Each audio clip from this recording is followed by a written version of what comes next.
Okay, good morning class. So yesterday we got up until question 4. We have concluded question 4. So now in this video we'll cover question 5 and as far as we can get there. Okay. So the period is a bit shorter because of it being Wednesday. The school is coming out a bit earlier today. Okay, so sketch below shows the graphs of f of x equals 6 over x minus 4 plus 3. The asymptotes of f intersect at A, the graph of f intersect the x-axis and the y-axis at C and B respectively. The first question says, write down the coordinates of A.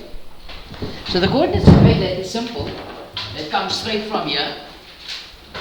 So 5.1, the coordinates of A is going to be 4 and 3. It's always the additive inverse on the x. Okay.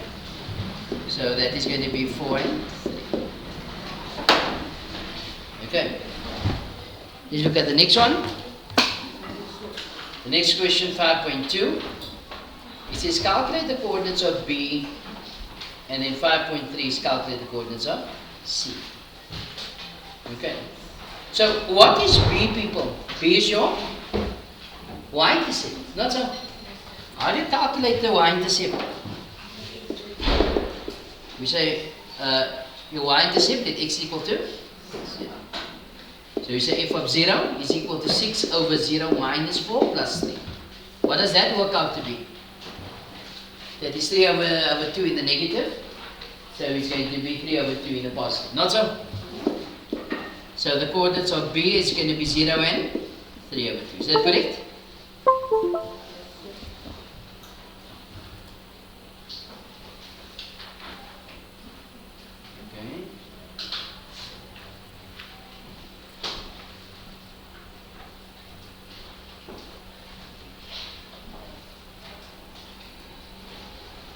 Okay.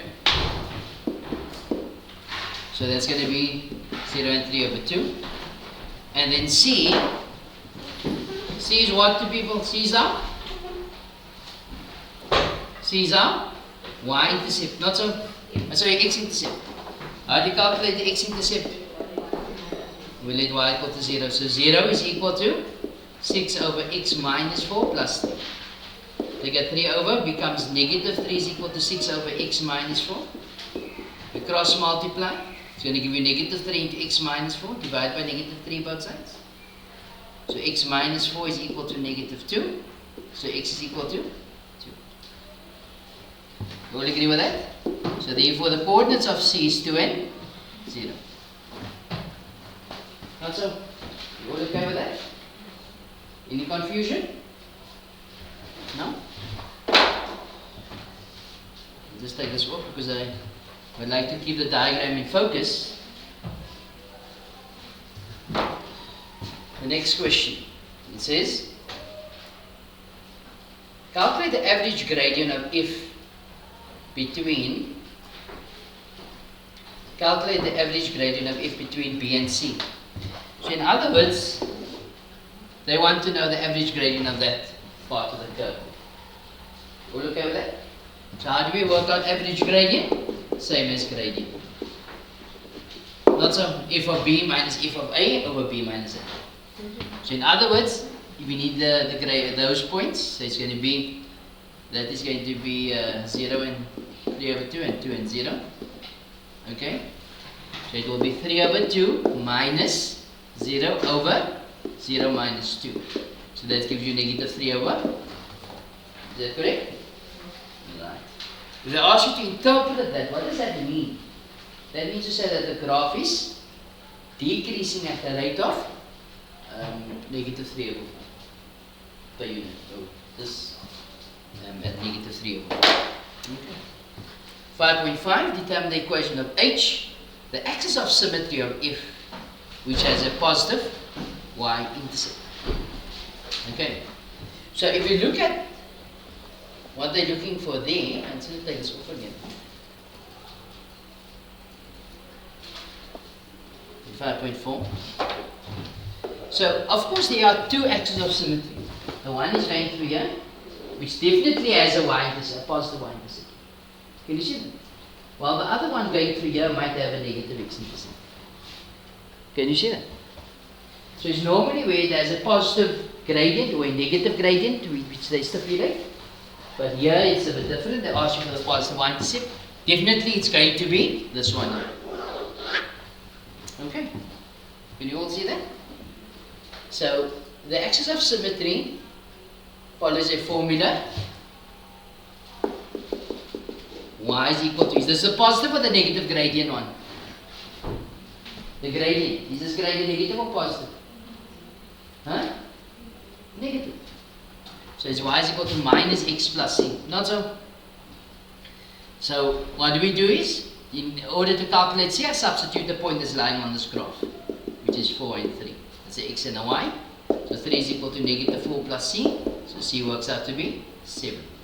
So y is equal to negative x plus 7.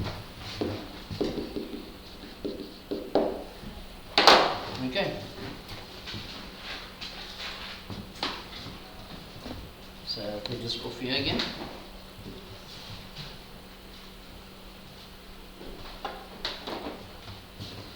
Look at the next question. In 5.6, take this off here.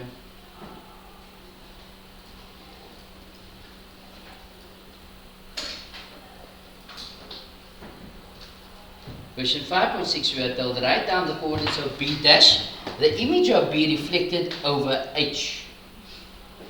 So if you look at B dash, or the image of B, or the first reflection of B, if I reflect it across this line here, which is your axis of symmetry, okay, this coordinate is 0 and 3 over 2. Can you see that? So there is many ways of doing this.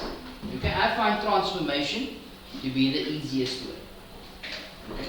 So what I do is I say, okay, if I fold this close, then this B will lie approximately here. Okay, which means to say if I fold this graph close in this line, that point will lie approximately here. Can you see that?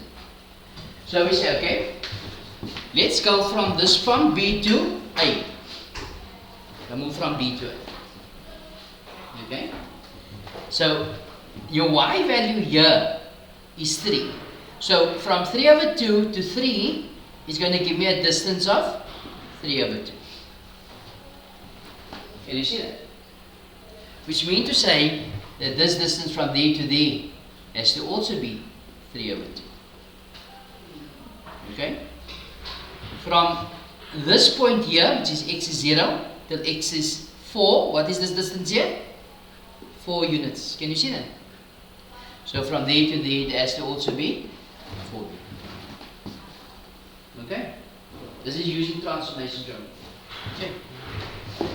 So, the coordinates of B dash, of course. If I move, remember this is, there is your x value is 4, and I'm moving over 3 over 2. So that's going to give you 11 over 2, or 4 plus 1.5 is going to be 5.5. Okay, either 5.5 or 5.5 or 11 over 2. Then from there to here, that this distance is 4, but my y value is 3, and 3 plus 4 is 7. So the coordinates of B dash is going to be 11 over 2 and 7. Just check if that's correct on the memo.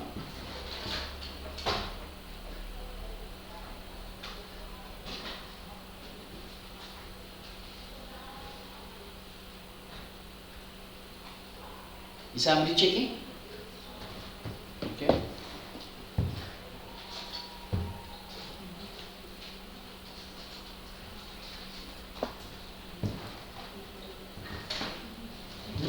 What is the answer?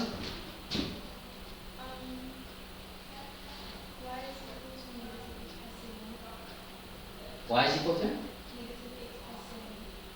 And then 5.6 b is 11 over 2 and 7. Okay, we should have. Okay. Somebody must just follow the memo, just in case I make a mistake. Okay. Right, that is using transformation geometry. That brings us to the end of this page here. I'm just going to copy. Move on to the next one. Question 6. Okay, now this question is a bit different to what you normally dealing with. What you notice here is a plus 14. Not so? So it says on a set of axes, sketch the graphs of f and g clearly indicate all intercepts of the axis and turning points. So the first graph is a parabola graph, not so quadratic function. Let me just draw. So how do you work out our x-intercept? X-intercept, we let y equal to 0. I'm working out the f of x graph first. So 0 is equal to x squared minus 5x minus 14. So x works out to be x and x, 7 and 2 minus plus. So x is 7 or x is minus 2.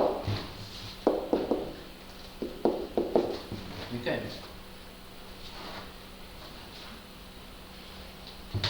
Then we have a y-intercept. What do you do for y-intercept? Let x equal to 0. So f of 0 gives us negative 4, which is fairly low here. Okay. Let's draw a better graph here. As we already know what the graph is going to look like, more or less. We got y, so we go through negative 2. And 7, this is negative 14. So if we work out our turning point, we work out the axis of symmetry, which is minus b over 2a. So it's going to give you 5 over 2 times 1, which is 2.5. So f of 2.5, what's the corresponding y value here?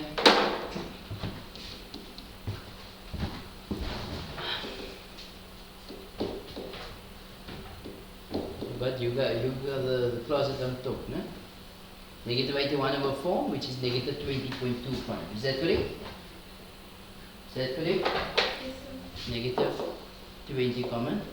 So the turning point's coordinate is 2.5 and negative 20.25. Or we can write it in the, what's the name, equivalent, no, fraction equivalent. There's 2.5 and negative 20.25. Okay, and this is the graph of f. Then we go into the graph of g of x. Let's go with blue here, g of x. So what do we do first is you take a 14 over, so g of x is equal to 2x minus 28. So you've got a y-intercept of negative 28 here. So this graph is not intersecting here.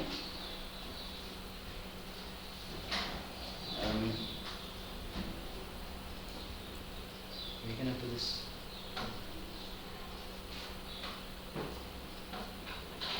Okay, so the graphs are not intersecting here.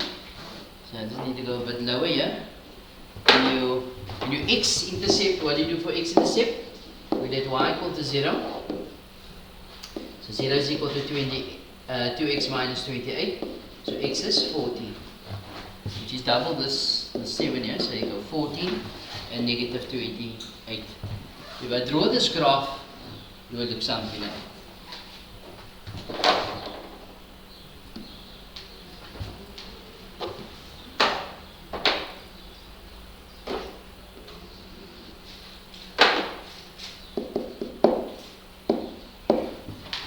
Okay, so the graphs never intersect.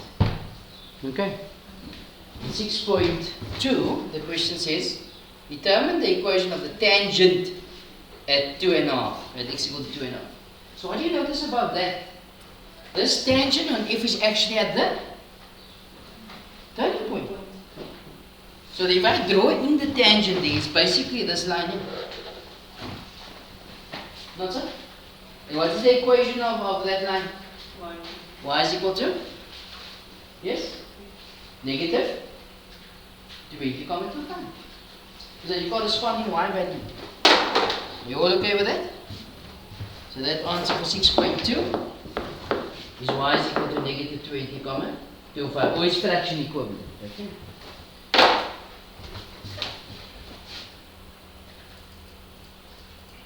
Again, I need a space. It's number 2. You can delete that. 6.3.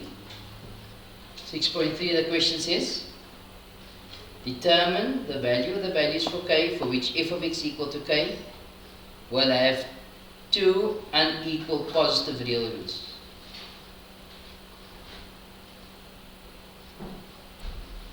Determine the value of the values of x for which so the value of the values of k for which f of x equal k will have two unequal positive real roots. So currently f of, what can we say about the roots of f of x here as it stands? What can we say about these roots? One is positive. What are the roots? X-intercepts. What are the roots as it stands here? A negative and a positive. Not so. They want two positive roots. So the roots is to do with the x-intercept. Or this y is equal to 0. Not so. So here, if I go up, what do you notice? One root will be positive and one root will always be negative. Can you see that? Yeah, what is happening here about the roots? Positive and negative. Not so. What do you notice here? From there down, we'll have two positive roots. From this point till that point. If we take it any lower than that, there will be no roots. Not so. So in other words, k has to be this one value here, which is k is equal to negative 14. This other one here is k is going to be equal to negative 20,25. Anything between that is what I'm looking at. Can you see that? So it's a continuous solution. So in 6.3's answer, it should be k is greater than negative 20,25, but it has to be less than negative 14. Okay, so read the question again. Determine the value of the values of k for which f of x equal to k will have two unequal positive real roots, which will make that good. Okay, that is 6.3. Let's go. Is that correct according to the memo? You just stop me, no? Maybe there's something that I'm overlooking or something. What happened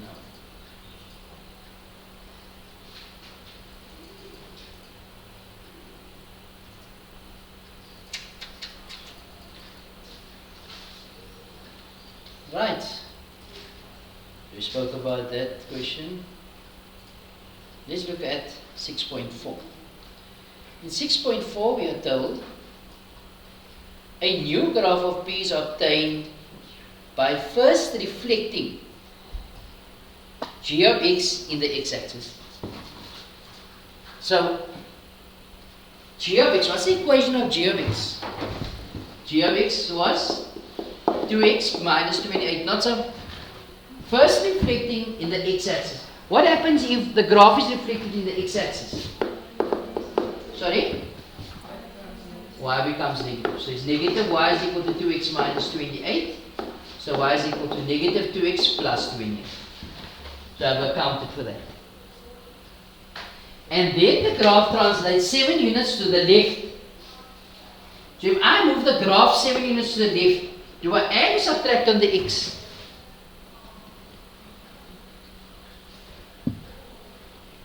You add. The x is always the additive inverse. So if you're moving it 7 units to the left, you must add 7 onto your x. Okay? So it's going to be y is equal to negative 2 into x plus 7. Okay? Plus 28. Okay? 7 units to the left, so it adds 7. Alright, so remember they wanted in this form here, y is equal to mx plus c. I must get rid of this here. So it's y is equal to negative 2x minus 14 plus 28, which gives us negative 2x plus 14. That is your p of x graph. Is that correct? Huh? Any confusion here? Right? Carry on with our lives. Oops, taking the wrong thing. Question 7. Financial maths. In question 7, we are told that blessing deposits 8,000. Do we have a blessing in our grade? No. We do, I promise you. No. Huh? Don't we have?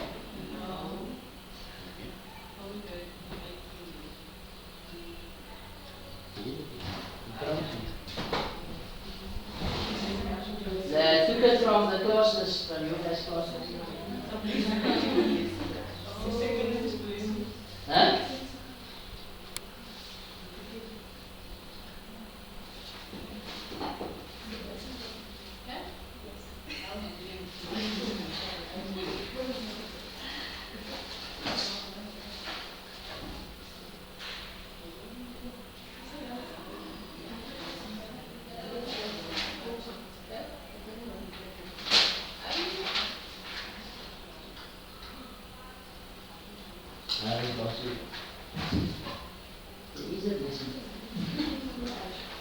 Didn't you see all the names in the thing?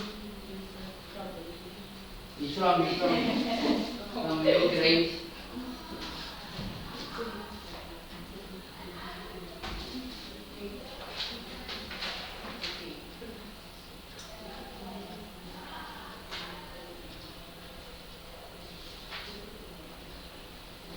Lisa Kanya.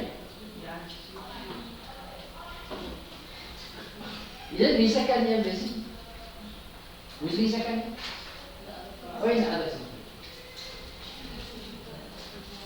Well, I thought she was in the class. Didn't know she was. Alright. I wonder if blessing got the sum right. Let's check with it. Alright. Blessing deposited 8,600 Rand into a bank account offering an interest rate of 7.5% per annum compounded annually. Calculate the number of years it takes for blessing to invest for the blessings investment to be worth 15,500. So, compound formula. A is equal to P into 1 plus I to the exponent. It must be worth at least 15,000 or 15,000. So it's going to be 8,600 into 1 plus I, which is 0.075 to the exponent n. And that is what I'm going to calculate, the time in years. Not so. So that would simply give us, divide both sides by 8,600. So that cancels. So 1,075 to the n is equal to, so we go 15,500 over 8600. Gives you 155 over 86. So what do we do now? Let's change it to log form, not so. So n is equal to log 155 over 86 base 1,075.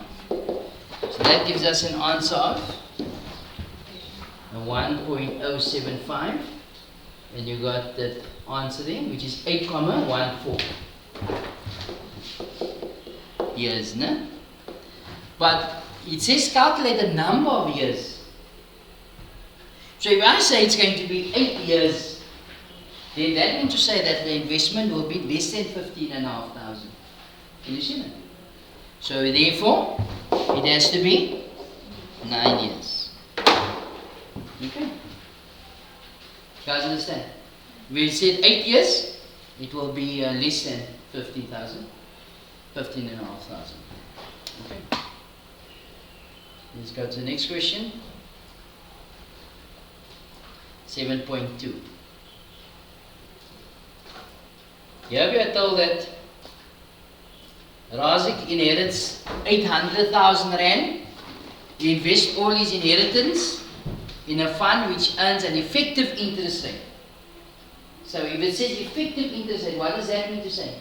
It's a yearly interest rate. It's interest compounded annually. At 14% compounded annually. You wish to withdraw a monthly income from the fund for the period of 20 years, starting with the first withdrawal exactly 1 month after his initial investment. Convert the given effective interest rate to an equivalent nominal interest rate compounded monthly. So this is a nominal to effective formula. 1 plus I effective equals 1 plus I to the m over m to the m. Okay? So it's going to be 1 plus 0,14. Yes? Okay? Well, plus I to the is compounded monthly. That's what they want. So it's going to be 1,14. I take the 12th root. Okay, then that is gone, minus 1. That answer multiplied by 12. And then I multiply it by 100 to get the rate. Okay. So it's going to be 12, open brackets. The 12th root of.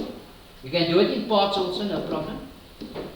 Minus 1 times 100 will give me an interest rate of 13,17%.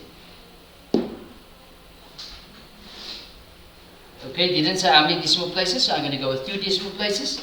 So it's 13,17%. Okay. So I just put here, your rate is equal to 13,17% compounded rate. Okay.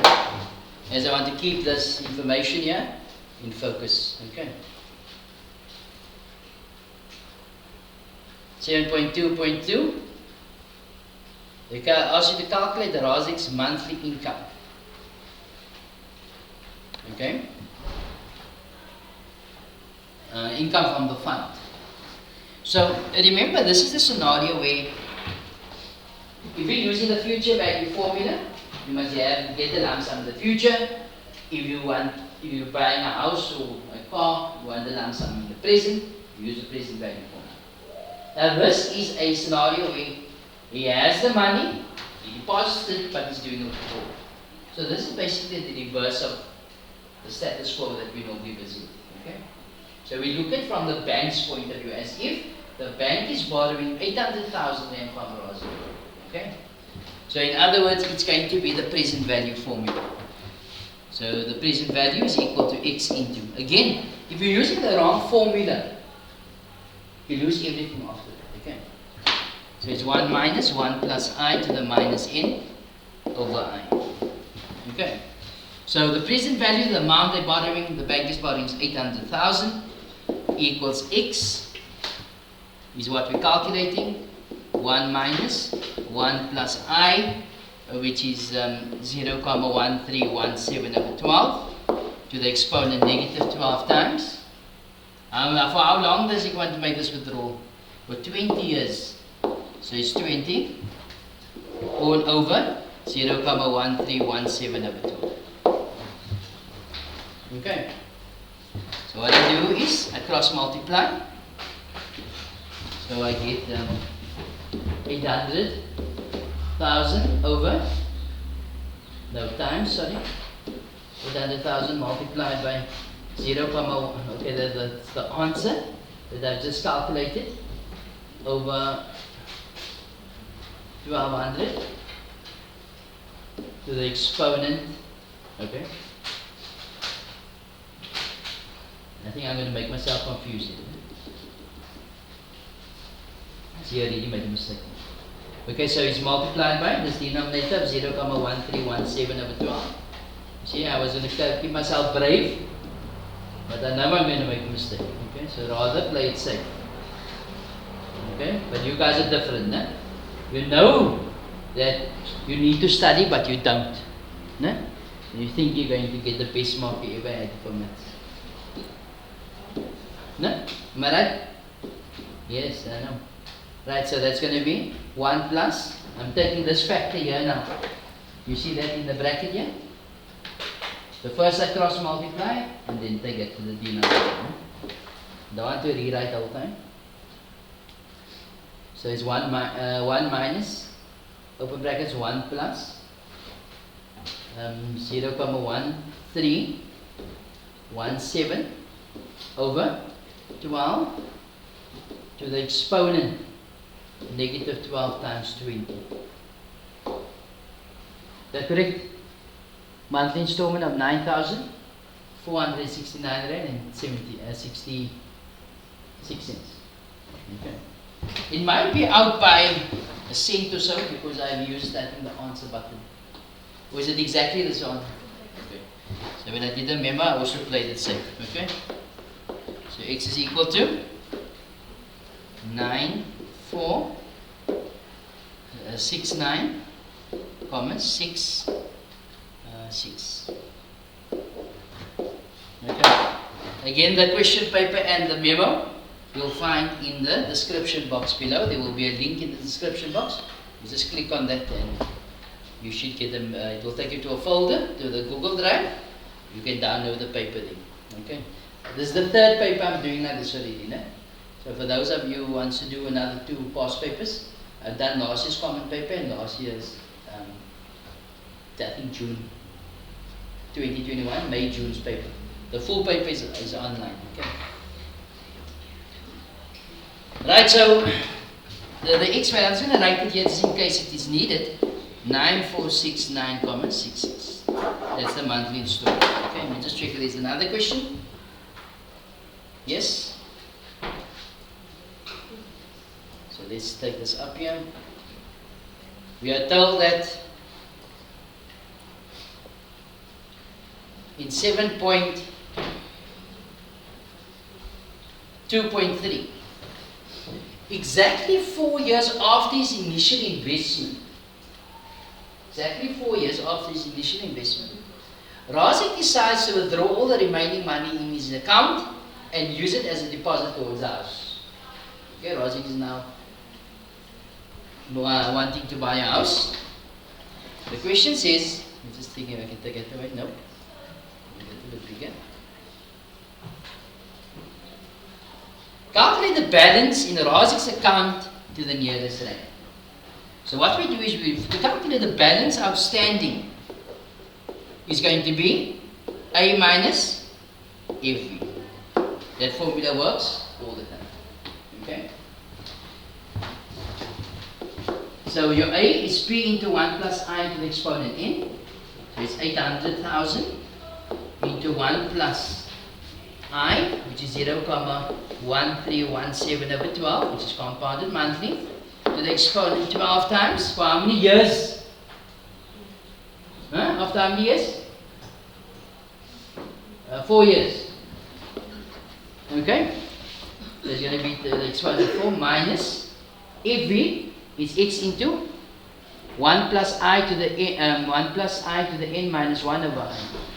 So that's going to give you minus 9,469 rand and 66 cents into 1 plus 0,1317 over 2 to the exponent 12 times 4 minus 1, and this is all over I, which is 0,1317 over 2. Put that in the calculator.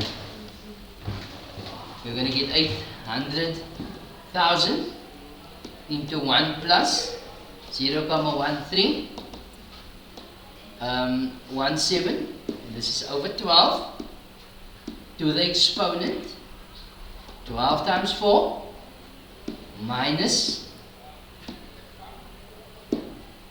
answer, open 2 brackets, 1 plus 0,1317 over 12 to the exponent 12 times 4 minus 1, whoops, over 0,1317 over 12. Is that correct? 756, 725? 756,725 and 78 cents. No. Okay, let's check again. So it's 800,000 into 1 plus 0,17 over 12 to the exponent 12 times 4 minus FV which is answer. So of course that needs to be 9469.66 into 1 plus 0,1317 over 12 to the exponent 12 times 4 minus 1 over 0.1317 over 12. What's the answer that we have there? 756,749 or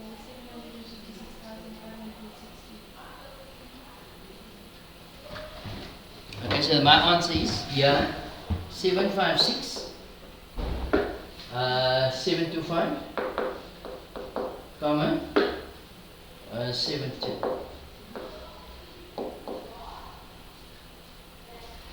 And the answer that's in at the back is 756,000 741,000 and 41 cents. 741 cents. Yes,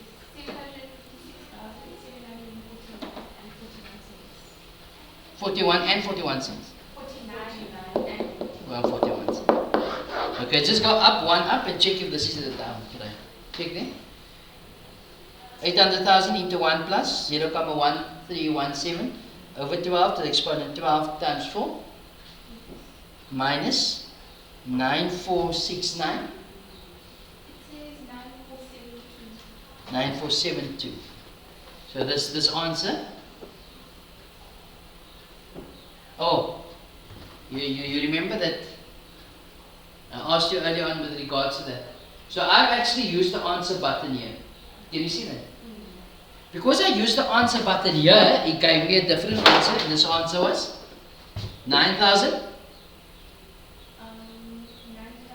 9,472. And what? 30 cents. And 30 cents. So that's the answer if I use the answer button. Now remember, I'm not using the answer button here when I did this calculation. That is why it puts it out a bit. And because that is out, this is definitely going to be out. Okay. But if you see where I used the answer button on the rate, as I did do, I thought I didn't. I actually did. That is why the answers are. Now when you do this in the exam, both those answers will be on the answer sheet. On the memo of the marker. Both is going to be on there. Okay, so if you go with the answer or you use your rounded off answer of the previous question, you're going to get a full mark in you. Okay? So don't worry about if you're out by a few rands, you'll get the full marks in you. Okay? Then the question says, Razik's deposit is exactly 30% of the purchase price of the house. Determine the purchase price of the house to the nearest rand. So remember that this is what he has to spend. Okay? And this represents how much? 30%. Can you see that, people? So the purchase price of the house, the cash price, I must multiply that by 30%. And that is his deposit, which is 756,725,72. Now the answer in the memo is a bit different now. Okay? So a calculation takes place. Okay? So I divide both sides by 0,3. So the cash price or the selling price of the house is equal to, so I take an answer divided by 0.3. It gives you 2,522,419 rand and 6 cents. Okay? Any confusion there? No? Question 8. In 8.1, the question says, given f of x equal to 3 minus 2x squared, determine f prime x from first principles. People in calculus, this is always your first question. Either this or your limits question. You must know how to do this. Okay? It's a definite question in your exam as well.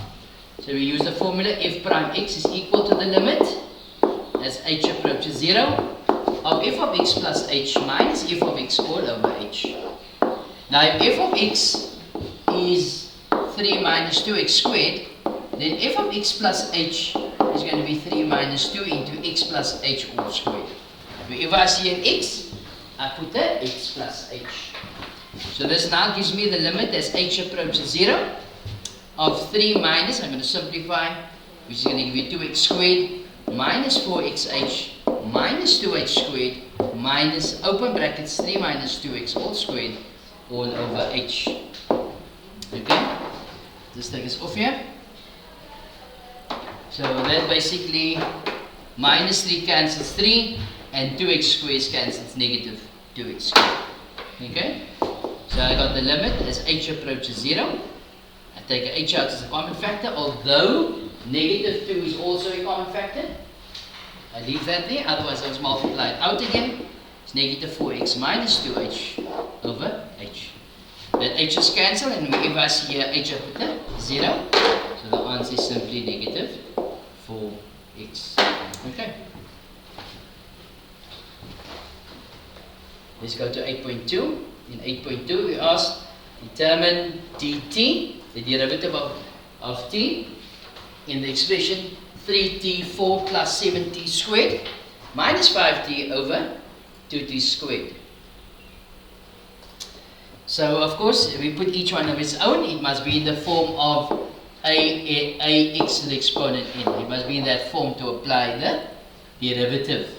So as I'm not applying the derivative yet, I retain the t. So each one over its own gives you 3t4 over 2t squared plus 7t squared over 2t squared minus 5t over 2t squared. That simplifies. I retain the t still. Is 3 over 2. 4 minus 2 is t squared plus 7 over 2.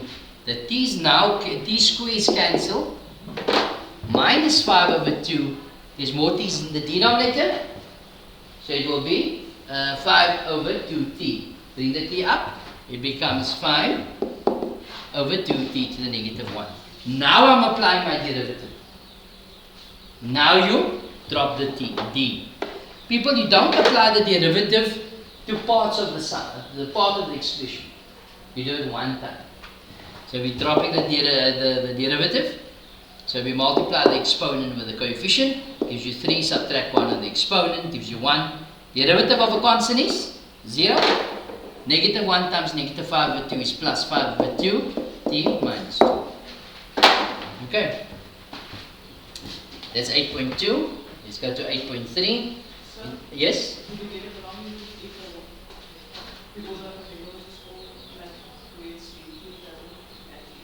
Sorry? Doesn't have the equal sign. You put it, it doesn't have. I'm showing the change in from there to there. You want me to leave this out?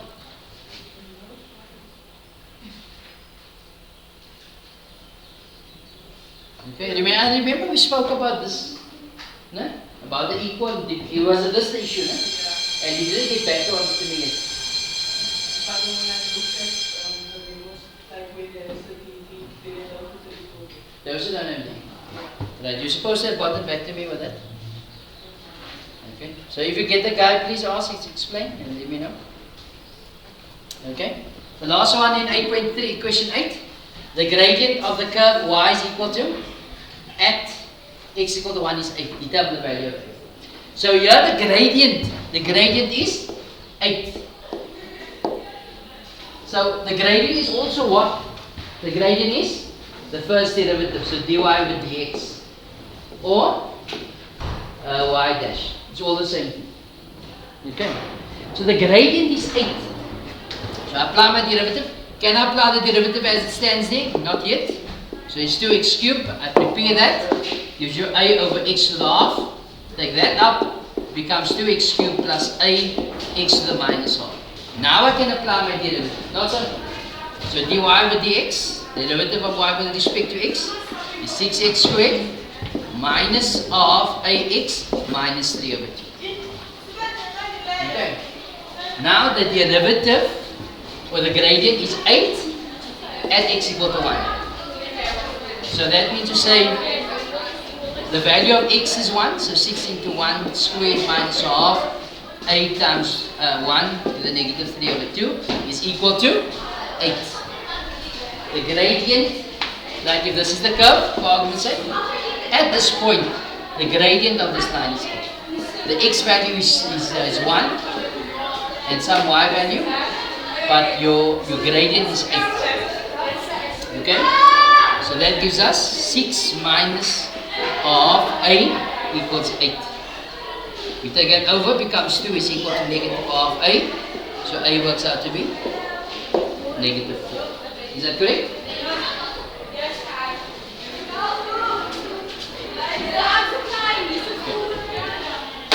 Right, so lesson tomorrow we'll try and conclude this chapter. People enjoy the rest of the day. Good morning, class.